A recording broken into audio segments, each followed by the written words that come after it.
हाँ जी सर, यहाँ पर हमारे पास सवाल में ये कहा गया है कि एक चार्ज है आपके पास, जो क्यू है वो रखा हुआ है आपके पास सेंटर पर।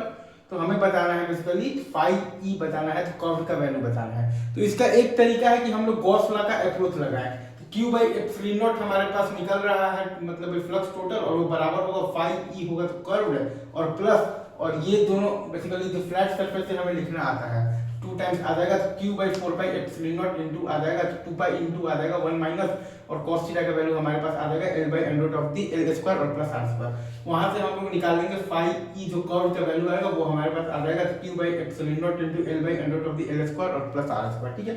या फिर हम चाहे तो बेसिक तो फ्लक्स का जो डिफिनेशन होता है हम लोग जानते हैं, वो फ्लक्स का डिफिनेशन हमारे पास क्या होता है, फाई बराबर integral of E vector dot आता है, अपने पास डीएस वेक्टर आता है, ठीक है सर। तो ये डिफिनेशन भी अगर हम लोग लगाएंगे तो हमारे पास आ जाएगा इंटीग्रल फ्रॉम माइनस एल से एल,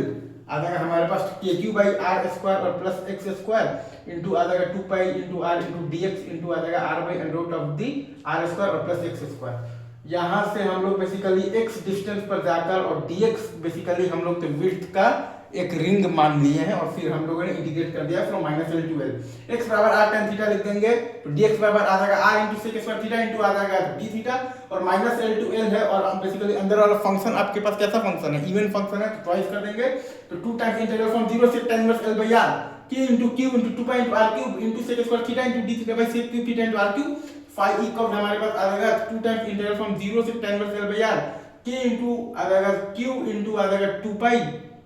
इंटू आ जाएगा cos थीटा इंटू आ जाएगा तो डी थीटा। बस इंटीग्रेट कर दीजिए तो फाई ई कर्व का वैल्यू हमारे पास आ जाएगा तो Q by epsilon not into L by N root of the L square और प्लस आ जाएगा आर स्क्वायर। सेम आंसर आएगा, और दोनों ही मेथड से आएगा। ये मेथड एक्चुअली आपको ये सवाल तो गॉस लॉ से इजीली आपसे सॉल्व हो जाना चाहिए थे। ये मेथड मैंने बस इसलिए करा है कि थोड़ा सा आपका वो बढ़ जाए, कॉन्फिडेंस है कि हाँ phi is equal to integral of E vector dot DS vector से भी आपके पास सेम ही आंसर आता है, ठीक है। अच्छा सवाल है, देख लीजिए। बाकी एक दो सवाल और कराता हूँ मैं, चलिए, थैंक यू वेरी मच।